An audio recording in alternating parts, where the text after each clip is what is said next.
probably Ambedkar would have not envisaged that this kind of a dismantling of the social justice will happen in this country. ఇవాళ 4 పిల్లర్స్లో వాళ్ళదే ఆధిపత్యం అండి. Policy maker ఇవాళ చట్టసభకి వెళ్ళి చూడండి, అసెంబ్లీలో ఇవాళ ఒకటే ఒక కులం ఎందుకు 50% ఎక్కువ ఒక కులం ఎందుకు ఉంటుందండి? ఎందుకండి 50% ఉన్న బీసీలు ప్రపోర్షనేట్ రిప్రజెంటేషన్లో ఎందుకున్నారండి? నాకు అర్థం కాదు. ఎగ్జిక్యూటివ్స్ చూడండి, ఇవాళ ఏ స్టేషన్ హౌస్ ఆఫీసర్ అన్నా కానీ పోలీస్ స్టేషన్లో, ఏ ఐఏఎస్ ఆఫీసర్ కీ పొజిషన్స్లో ఉన్నటువంటి వాళ్ళు అంత అగ్రవర్ణాలే. మనం ఏమైనా బానిసలుగా బతకడం కోసమే పుట్టినామా మనం ఈ దేశంలో? ఎందుకు ఇవాళ ఈ రకమైన వివక్షకు గురవుతున్నాం అంటే తప్పనిసరిగా ఇవాళ తెలంగాణ వ్యాప్తంగా కాదు, దేశవ్యాప్తంగా చర్చ జరుగుతుంది. అయితే ఈ చర్చ జరుగుతున్న తరుణంలో అడ్వకేట్లుగా మీరు ముందుకు రావటం అనేటువంటిది కేవలం మీ సమస్య పరిష్కారం కాదు. ఇది మొత్తం సమాజంలో ఇవాళ ఒక పెద్ద రుగ్మత ఇవాళ భారతదేశాన్ని కబలించి వేస్తా ఉంది. India probably could have been much more developed then America had reservations been properly implemented. ఇవాళ భారతదేశం ఇంకా కూడా వెనుకబడిన దేశంగానో ఇంకా కూడా పూర్తి స్థాయిలో అభివృద్ధి చెందకపోవడానికి కారణం ఏంటి అంటే మెజారిటీ వర్గాలను ఇవాళ కూడా అధికారంలో లేము, న్యాయ వ్యవస్థలో లేము, ఆర్థిక వ్యవస్థలో లేము, ఉండకుండా మనం అణచివేటకు గురి చేయడంతో దేశం కూడా వెనుకబడిపోతా ఉంది. Today what we're asking is not for our progress. మన అభివృద్ధి కోసం మనం అడగట్లే, ఈ దేశ అభివృద్ధి కోసం, ఈ జాతి అభివృద్ధి కోసం మనం అడుగుతున్న విషయాన్ని మనం ప్రజలకు చెప్పవలసిన అవసరం ఉందని చెప్తా ఉన్నాను. We're partners. ఉత్పత్తి కులాలం మనం.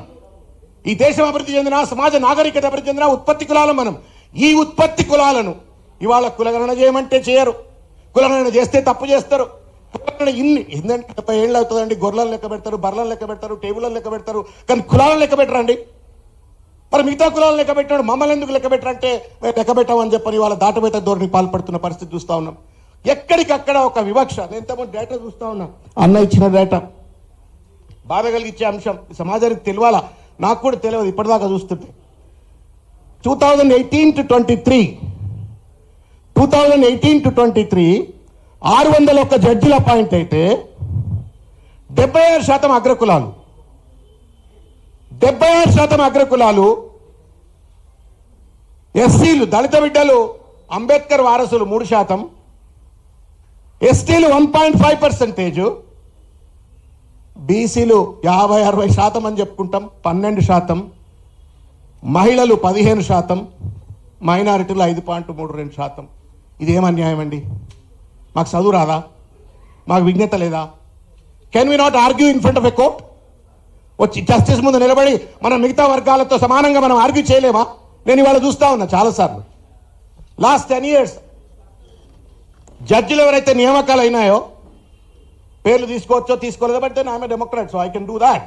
Justice I can, thank you. Justice Lakshman బహుజన బిడ్డ, వేణుగోపాల్ బహుజన బిడ్డ, నందా అని అనుకుంటా, ఇంకా చాలా మంది, కార్తీక్ గారు, జస్టిస్లు అంతా జస్టిస్ లక్ష్మణ్ గారు, జస్టిస్ కార్తీక్ గారు, జస్టిస్ వేణుగోపాల్ గారు, నగేష్ భీమపాక గారు, ఇట్లా చాలా మంది గత 10 సంవత్సరాల్లో బహుజన బిడ్డలందరూ కూడా అణగదొక్కబడ్డ వర్గాలకు చెందిన వాళ్ళు జడ్జిలైనరు. Are they inferior to anybody today? ఇవాళ లక్ష్మణ్ గారు, జస్టిస్ లక్ష్మణ్ గారు మాట్లాడుతూ ఉంటే, హైడ్రా తరపున, బాధితుల తరపున, మూసీ తరపున కేసులు వేసినప్పుడు ఆయన మాట్లాడుతూ ఉంటే కాళ్ళకు దండం పెట్టాలరా అనేటువంటి ఒక రీతిలో ఆయన ప్రజల పక్షాన పోరాటం చేస్తా ఉన్నాడు. What is that we lack? ఏం తక్కువైంది మనలో? చదువుకున్నాం కదా, అందరితో సమానంగా చదువుకున్నాం కదా. కొంతమంది భాష ఎక్కువ రావచ్చు, కొంతమంది తక్కువ రావచ్చు, కానీ విజ్ఞతలో we are not weak in terms of a wisdom. Legal నాలెడ్జ్లో కానీ విజ్డమ్లో కానీ మనమేం చిన్నవాళ్ళం కాదు కదా.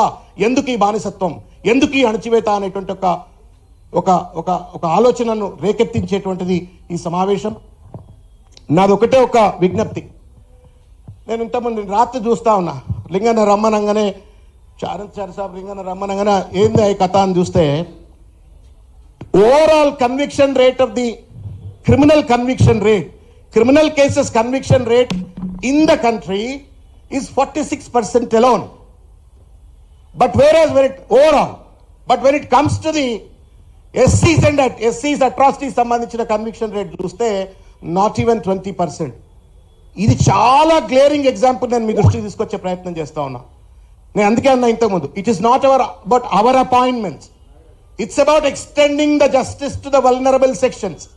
ఇవాళ మన వర్గాలే కనుక జడ్జిలుగా ఉన్నట్టయితే, మన వర్గాలే కనుక జ్యుడిషియరీ ఆఫీసర్స్గా ఉన్నట్టయితే ఆ 20% 60% కాదా, 100% కాదా? అవుతుందా కాదా చెప్పండి? తప్పనిసరిగా అవుతుంది. ఇవాళ అందుకే అంటాం కదా, బాధ తెలిసినోడికి బాధితుడి యొక్క సమస్య అర్థమవుతుంది. ఇవాళ పెద్ద కులాల వాళ్ళు పెద్ద పెద్ద జడ్జిలుగా ఉండవచ్చు కానీ they may not have empathy, but మనకు ఎంపతి ఉంటుంది.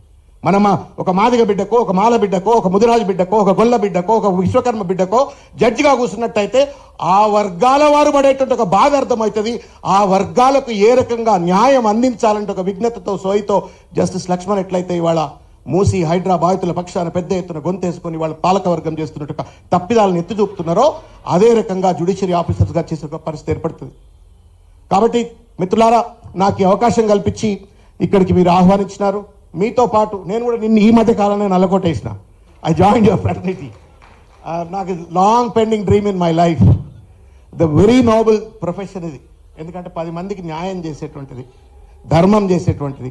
కాబట్టి మీతో పాటు ఉండాలని చెప్పి ఈ మధ్యనే లా చేసుకొని నల్లకోటేసుకొని పోయినా 1-2 కేసులు అక్కడిక్కడ పోతా ఉన్నా. I feel very happy and honoured that I'm midst of you. మీరు ఏ కార్యక్రమం చేసినా వ్యక్తిగతంగా పార్టీ పరంగా తప్పనిసరిగా మీతో ఉంటాం. అయితే ఒక చిన్న మాట చెప్పాలా, మా రాజేంద్రన్న గారు సమయంలో జరుగుంటుంది అనుకుంటా, బహుశా ప్రసాద్ గారి అపాయింట్మెంట్ జరిగినప్పుడు first time in the country BS Prasad he's been appointed as AG in the country. ఒక పద్మశాలి బిడ్డ. That he's been done by the previous BRS government, KCR గారు. దాని ఫలితం ఏమైంది? దాదాపు 50-60% లీగల్ ఆఫీసర్స్ అంతా కూడా మళ్ళా జ్యుడిషియరీ ఆఫీసర్స్, లీగల్ ఆఫీసర్స్ అంతా కూడా బీసీలు, ఎస్సీలు వస్తే ఒక పరిస్థితి ఏర్పడింది. దురదృష్టం ఇవాళ ఏకకుల సామ్యవాదం నడుస్తూ ఉంది వాళ్ళ తెలంగాణలో.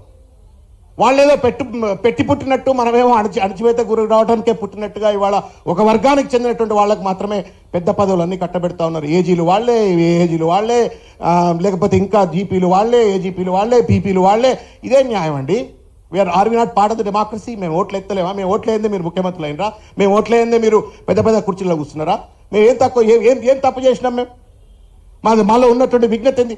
కొంచెం ఏమన్నా హెచ్చు తగ్గులు ఉంటే మాకు అవకాశం ఇస్తే కదా మేము ముందు వచ్చేది. You give me an opportunity then I will perform. అట్లా కాకుండా ఇవాళ అణచివేతకు గురి చేస్తున్న పరిస్థితి చూస్తూ ఉన్నాం.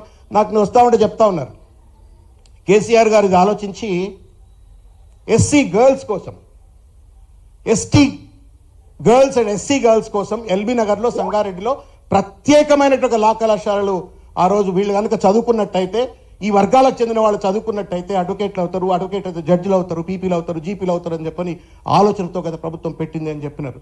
పెద్ద ఎత్తున మనం ఈ ఉద్యమాన్ని ముందుకు తీసుకెళ్దాం.